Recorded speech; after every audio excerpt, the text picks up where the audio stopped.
I've never seen more dangerous clout chasing. I know I'm late here, please forgive me, I was out of the country, but spoilers if you haven't seen Civil War. I was surprised to see that a film named Civil War that used marketing materials like this was actually about photojournalism. And Alex Garland makes it very clear in interviews and also in this work that he wants to highlight and platform photojournalists and show how important their work is, particularly during times of war. And his goal ultimately was to paint these people as selfless public servants who are objectively documenting current events so that the people can consume them without any outside influence and do with them what they will. And while the argument can be made for Kirsten Dunst's character Lee Smith, who expresses that her only interest is to document events as they are, beyond her character, the rest of her colleagues just seem like vultures with a danger kink. And there are a couple reasons why I feel that way, so please bear with me. First reason being that we never actually see anyone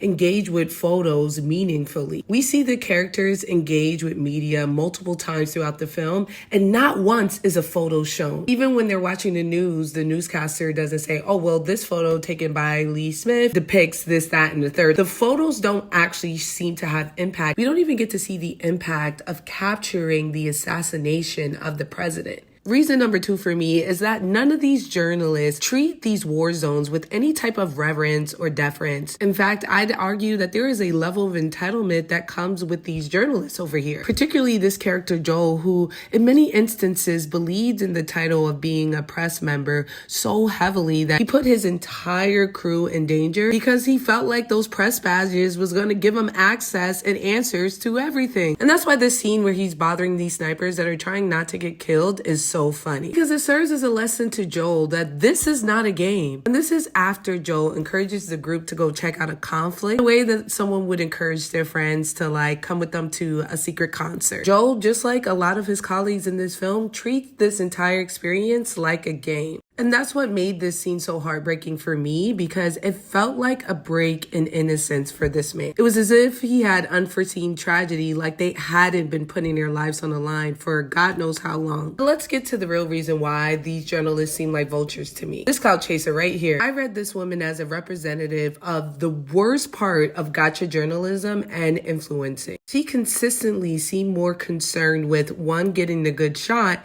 and the people that she was with more than the shot itself and what it represents, to the point where she's consistently lectured about it. Armed with pretty privilege and a series of good luck, herself at the most important place to be in modern history. There were so many instances where she was taking photos of Lee Smith instead of the tragedy that was right before her, or where she would altogether just forget to take the photo because she was so wrapped up in the circumstance and what was going on around her. And I know y'all gonna say I'm going hard on her, and for a second I was, but it wasn't until this scene right here where two of her peers lose their life and she expresses excitement over the drama of it all. And then after that, we see her moving filthy. When she's at the Capitol, she's putting everyone in danger. And once I saw her just moving the line of fire more than once so she can get an out of focus shot, I knew that Kirsten was done. And I was so salty that she not only caused the demise of the only journalist with integrity, apparently, but that she also took her shot. She is the one who got that shot of the president